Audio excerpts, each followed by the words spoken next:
There are moments when fear whispers louder than faith, moments when the weight of the world settles on your shoulders and the night feels endless. You who are listening now, you know this feeling. It is the cold dread that coils in your gut when the diagnosis is uncertain.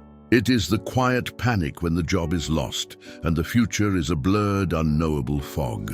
It is the heavy loneliness of betrayal, when the one place you thought you were safe suddenly turns to ash. We stand in the shadow of things we cannot control, of enemies we cannot see. Anxiety is the language of a soul that has forgotten its anchor. Hopelessness is the silence that follows the storm, and we whisper the question into the dark: where is the light? Where is my strength? But courage is not the absence of fear. Courage is a divine memory. It's a choice to stand in the storm and remember what is true.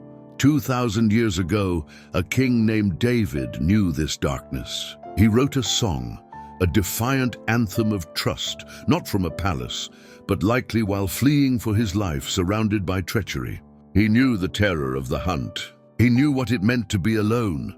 That song is Psalm 27. It is the spiritual blueprint for every soul that feels hunted, afraid, or utterly lost. It is a journey from the deepest pain to the most profound hope. Let us step into its light. It will not deny your fear, but it will show you something powerful enough to silence it. Welcome. We are about to enter a sacred space, a stronghold of peace. If this is a conversation you need in your life, a place where fear is silenced by faith, please subscribe and ring the notification bell. Let us walk this path of courage together, starting right now. Lesson 1, the Lord is my light. Courage begins with His presence.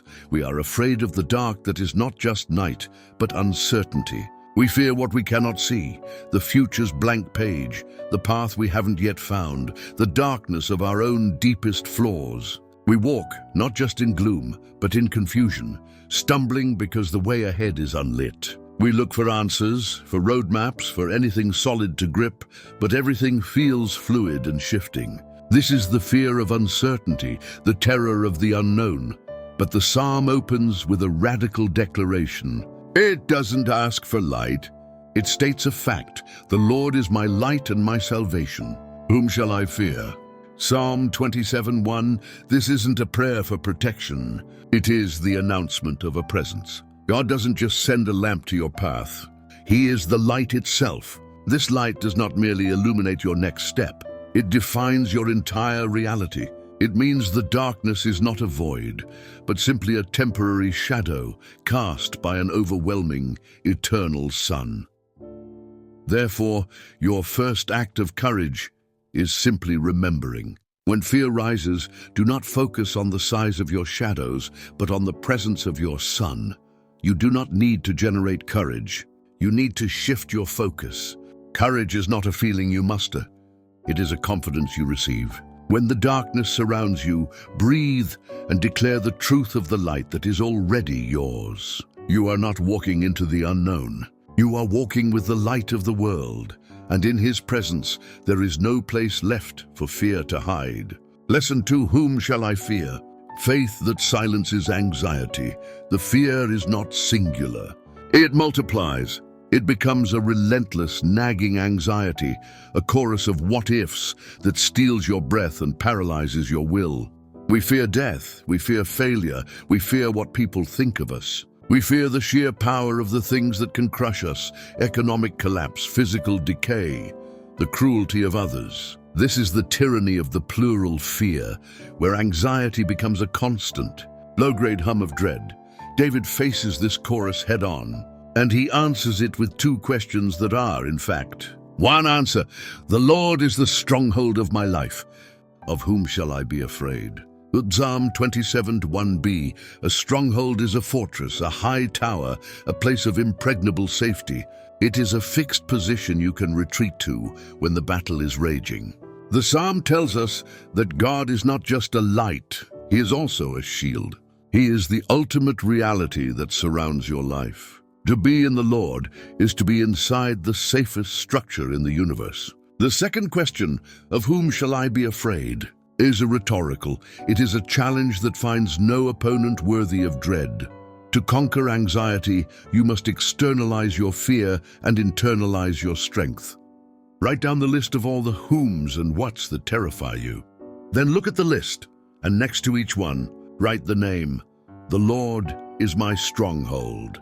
This is the spiritual law of substitution. Replace the image of your vulnerability with the reality of His invincibility. When the chorus of anxiety rises, do not argue with it. Simply turn and face the stronghold that holds you. In that fortress, your fear loses its authority. Lesson 3: when evil approaches. Trusting protection over panic.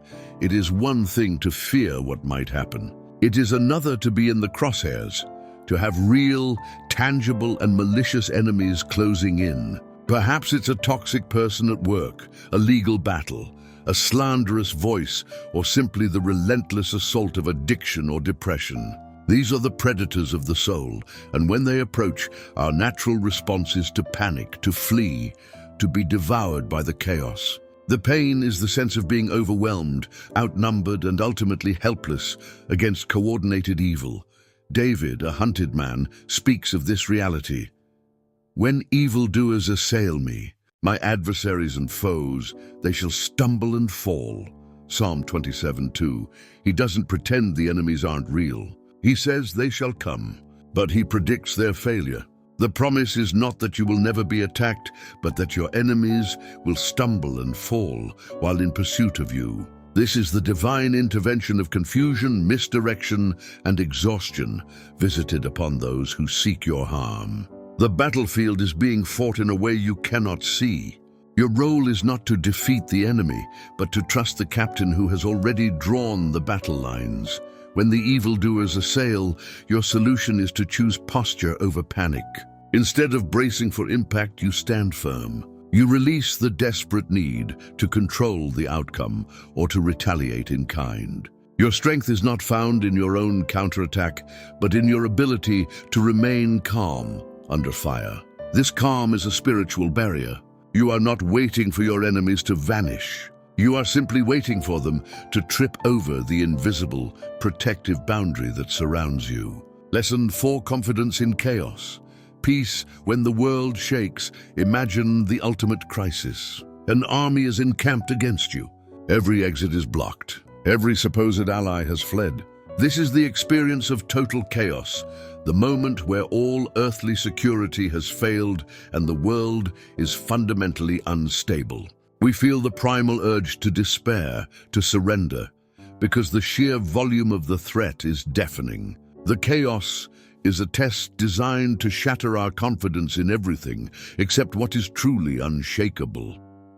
In the face of this total war, David makes a breathtaking declaration of faith. Though an army encamp against me, my heart shall not fear. Though war arise against me, yet I will be confident. Psalm 27:3. His confidence is not dependent on the size of his own forces, but on the nature of his God. The word for confidence here implies a sense of security or boldness. It is an inner peace that is utterly disproportionate to the external threat. His heart will not fear because his confidence is not in the cessation of the war, but in his position within it. He knows the war is merely a transient event, and his God is eternal.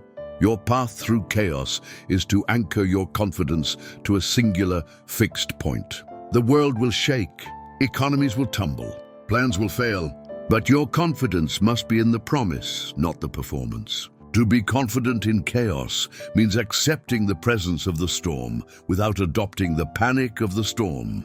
The strategy is simple. Refuse to let the noise of the army outside be louder than the voice of peace inside.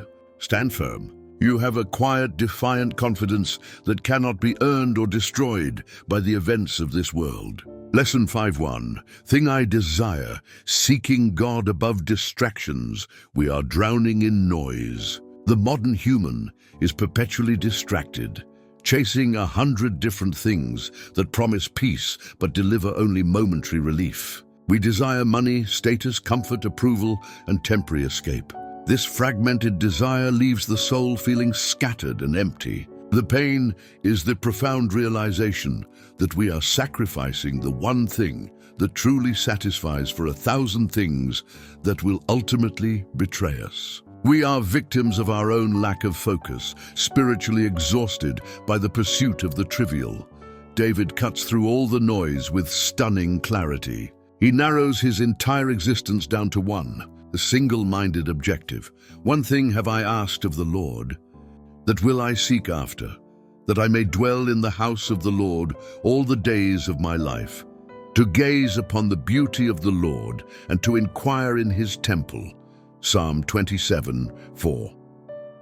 This is the ultimate countercultural statement. His deepest desire is not for safety, not for victory, and not even for the end of the war. It is for proximity. He desires presence. He wants to see the beauty of God, to be filled with the reality and character of the divine. This is the unifying principle that aligns all other desires. Your rescue from distraction begins with a radical simplification of your deepest desire. Name the one thing you are truly seeking. If it is safety, you will eventually be afraid. If it is money, you will eventually be poor.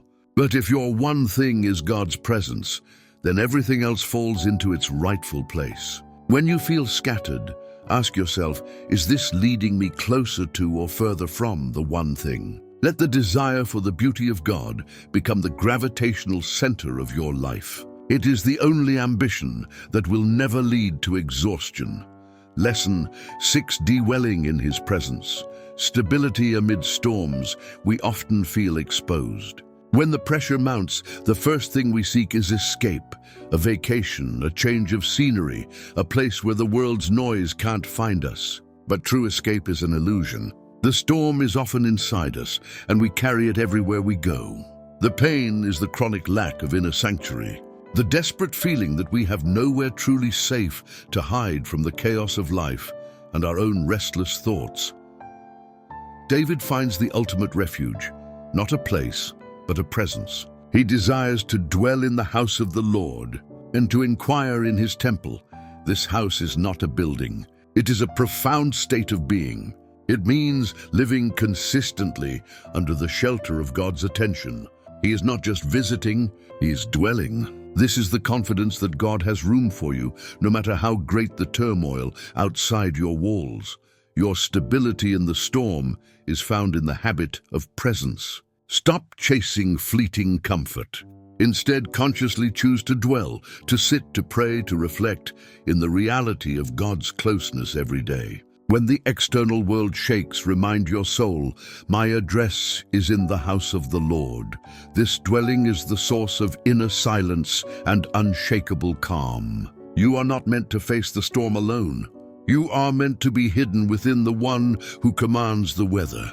Lesson 7: In the day of trouble, divine shelter and safety. There is a specific kind of fear that hits when the trouble is immediate, when the emergency call comes, when the accident happens, when the deadline is missed and consequences loom. We feel like prey, exposed and vulnerable, and our natural instinct is to scramble and solve the problem through sheer human effort. The pain is the exhaustion that comes from believing you are the only shelter you have. The psalm speaks directly to this moment. For he will hide me in his shelter in the day of trouble. He will conceal me under the cover of his tent. He will lift me high upon a rock. Psalm 27:5. Notice the verbs hide, conceal, lift. These are three distinct actions of divine intervention and protection. God doesn't just watch. He actively moves you. He covers you with his tent, an intimate personal shield, and he lifts you onto a rock, a place of stable altitude where the floodwaters cannot reach. The trouble is real, but the shelter is absolute. When trouble strikes, your spiritual action is immediate surrender to the shelter. You don't need to panic and make a hasty escape plan. You need to remember you have a designated safe place. When the crisis hits, simply speak the truth of this promise. I am hidden. I am concealed. I'm lifted. Courage in trouble is the refusal to believe that your enemy is stronger than your protector. The shelter is already prepared. You just need to step inside. Lesson 8, lifted above my enemies. Perspective of victory. It is deeply demoralizing to feel constantly oppressed by the things that attack us, whether they are toxic relationships, financial debt, or cycles of destructive habits. We feel pinned down, eyes locked with the enemy, stuck on the ground level of the fight. The pain is the lack of perspective, the inability to see beyond the immediate threat, leaving us paralyzed by the feeling of being eternally trapped in the battle. Visual, a wide shot of a valley full of conflict. Then the camera pulls up to show a figure standing safely on a high mountain peak. David declares the result of being hidden. And now my head shall be lifted up above my enemies all around me. Psalm 27:6a. This isn't about crushing them. It's about altitude. When you are lifted up, you gain perspective. The enemy is still there, but they appear small. Their noise is diminished. Their threats lose their sting because you are no longer at eye level with the danger. Being lifted means your mind is no longer occupied with survival, but with the expansive vision of God's sovereignty.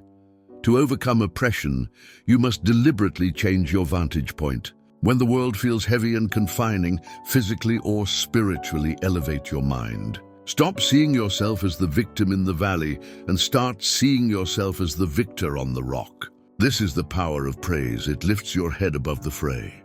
Courage is simply choosing to see your life from God's high perspective, where the enemy is a distant, defeated memory.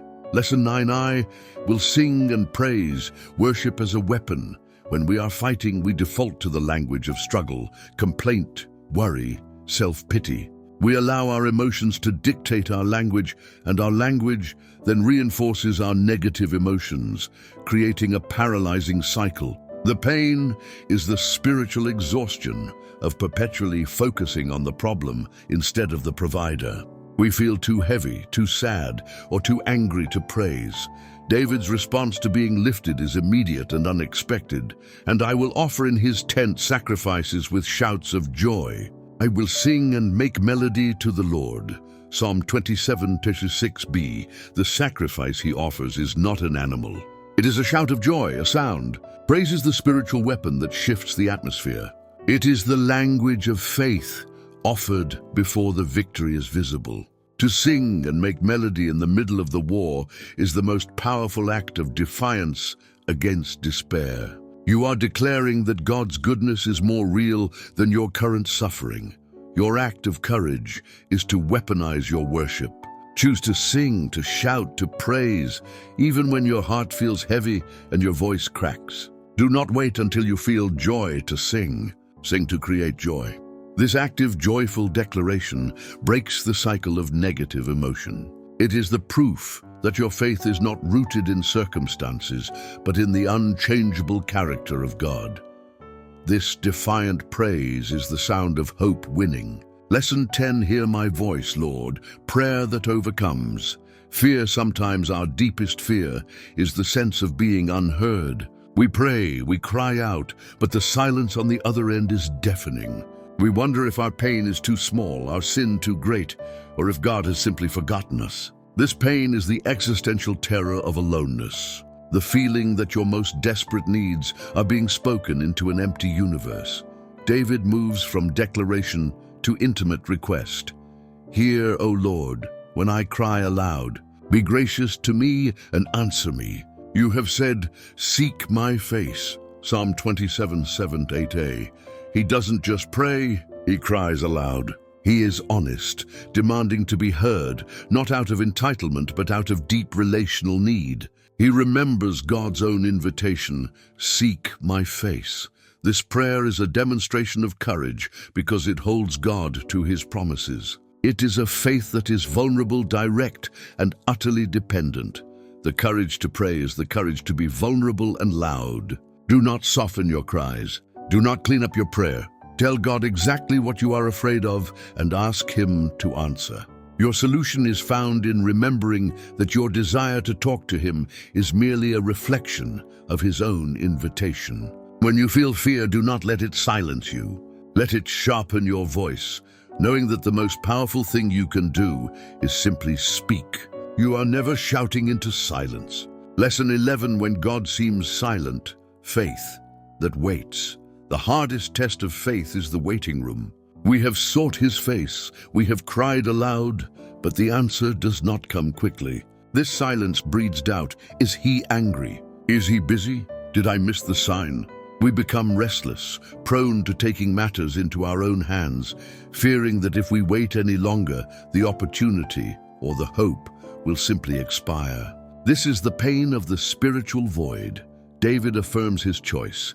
My heart says to you, your face, Lord, do I seek. Hide not your face from me. Psalm 27, 8b, 9a.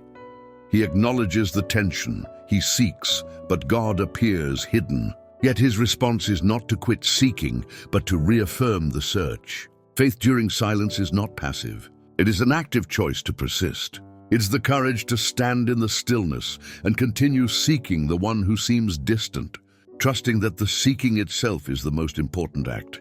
When God seems silent, your courage is demonstrated by refusing to abandon your post. Do not mistake waiting for abandonment. The silence is not rejection. It is often the proving ground of true faith. Your solution is to seek his face more earnestly in the quiet. Continue to pray, continue to read, continue to worship. The promise is that if you seek, you will find. The silence is simply making the finding that much more precious. Lesson 12, teach me your way.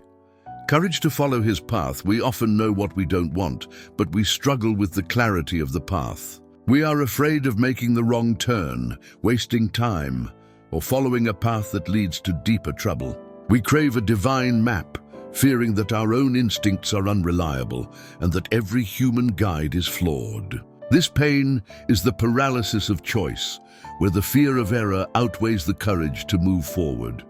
David shifts his request from comfort to instruction. Teach me your way, O Lord, and lead me on a level path because of my enemies. Psalm 27:11.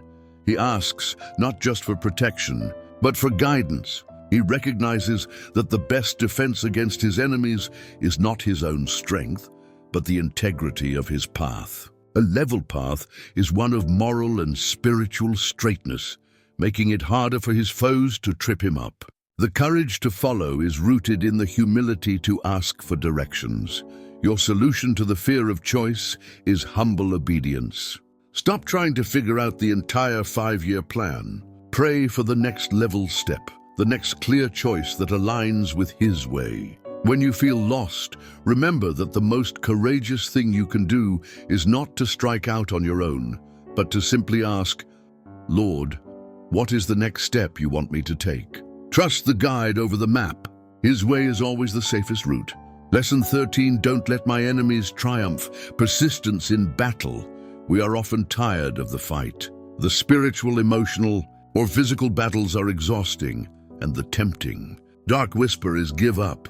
The pain is the deep fatigue, the desire for the torment to end, which makes us vulnerable to the final, devastating blow of our own surrender. We fear that our enemies, whether external people or internal demons, will have the last. Mocking laugh, David pleads with the Lord, acknowledging the fierce opposition. Give me not up to the will of my adversaries. For false witnesses have risen against me, and they breathe out violence. Psalm 27:12. This is a cry for perseverance. He is asking God to reinforce his will to keep going. He doesn't deny the violence or the falsehood of the witnesses. He simply says, do not hand me over. His courage is not in his own stamina, but in the belief that God will not let him be permanently defeated by the will of his adversaries. Your solution is tenacity, rooted in God's ownership. When you feel like giving up, remember, you are not your own. You have been purchased by a high price. The most powerful act of courage is to simply refuse to quit one day longer. Ask God, not for the battle to end, but for the strength to remain in the fight. Persistence is the faith that frustrates every enemy's plan. They cannot win if you do not concede. Lesson 14, I would have lost heart. The turning point of faith. This is the moment of total honesty. The pain is the recognition of our own frail human limit, the near total collapse of hope. We look back at the difficult road and realize just how close we came to shattering. This vulnerability is painful because it forces us to admit, I cannot do this alone. I almost failed. The fear here is the awareness of our own fundamental weakness. David looks his own weakness in the eye and names his near defeat. I would have lost heart unless I had believed that I would see the goodness of the Lord in the land of the living. Psalm 27:13. The key phrase is, I would have. This is not boasting. It is a confession of rescue. His faith was not in his power to endure, but in his belief that he would see the goodness of the Lord. The salvation was in the conviction of a future vision that God's goodness is real, tangible and visible, not just after death, but in the land of the living. Your turning point comes when you choose belief over feeling. When you are on the brink of losing heart, your courage is to refuse to let the darkness of today eclipse the promised light of tomorrow. The solution is to grasp the vision. You will see the goodness of the Lord, not might see it, but will see it. Let this one promise be the invisible thread that pulls you back from the edge of despair. Lesson 15, wait on the Lord, strength renewed in patience. We end where every great journey ends, with the command to wait.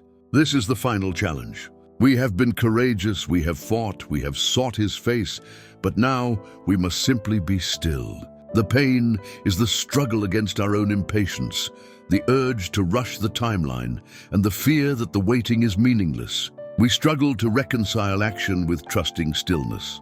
The Psalm's final instruction is a three-part blessing and command.